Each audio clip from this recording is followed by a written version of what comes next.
In this video, I break down the ISO, shutter speed and aperture and the key settings that will help you to shoot better in photos and videos today.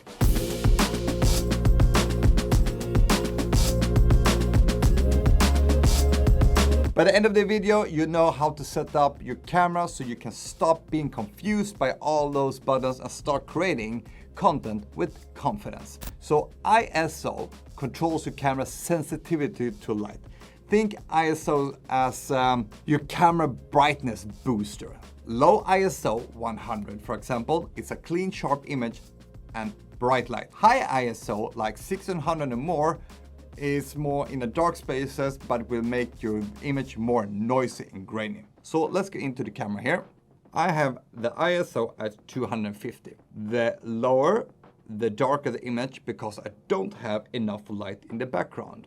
But if I want to have higher ISO, as you can see, the brighter the image will be and the more I can see.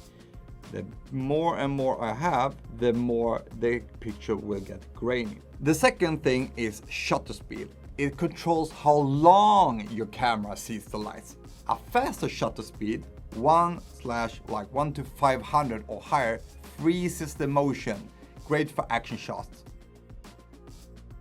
A slow shutter speed, 1/3 or slower, lets in more light, but can be blur movement. Maybe you've seen pictures go a little bit more slow, a little more laggy, kind of a night shot. But then the lower your shutter speed is, the more you have to have kind of a tripod to control the camera. So the lower, the more light. The higher, the less light. If we take very slow, let's do like this, you can see the speed of the picture is very laggy. So that's 1/3, but as soon as I keep highering this number, it will become faster and faster and faster. The third thing is aperture. The aperture controls the light, but also the depth. So that's really interesting how it really works. So the lower the aperture you have, let's say for this lens is 1.8, it makes more light come in, but also the depth of the picture. And as you can see, when I lower the aperture, the lower is down here, f1.8, you will have a light that comes in. The higher I get, the more you will control the light that is coming to the lens. So it's blocking the light right now. Well, let's say you are capturing a picture of a landscape.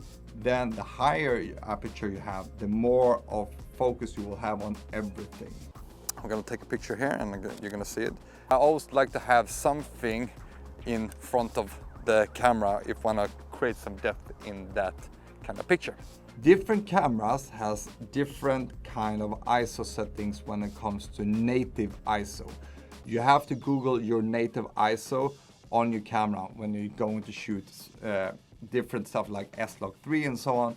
I have a rule of thumb here for just making it very, very simple. Lower ISO, better quality.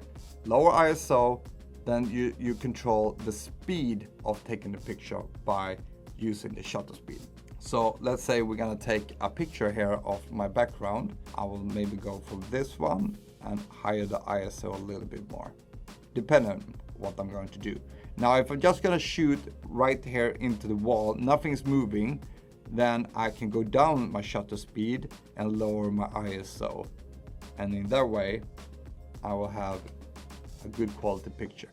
Now, before other people jump into this video, and say, well, you will need an ND filter. Yes, I understand people will buy ND filter, but this is for beginners guide. This is where you should start with. Then you can upgrade. One extra bonus to think about is the white balance, and I will show you where it is. I have auto white balance at the moment. For the most of the time, it will work perfectly fine. It will do its job. But if you have ever been in a situation when you feel the picture is too yellow or the picture is too blue, you will have to go into white balance and choose different kind of settings. Now I'm just showing a simple way to do it.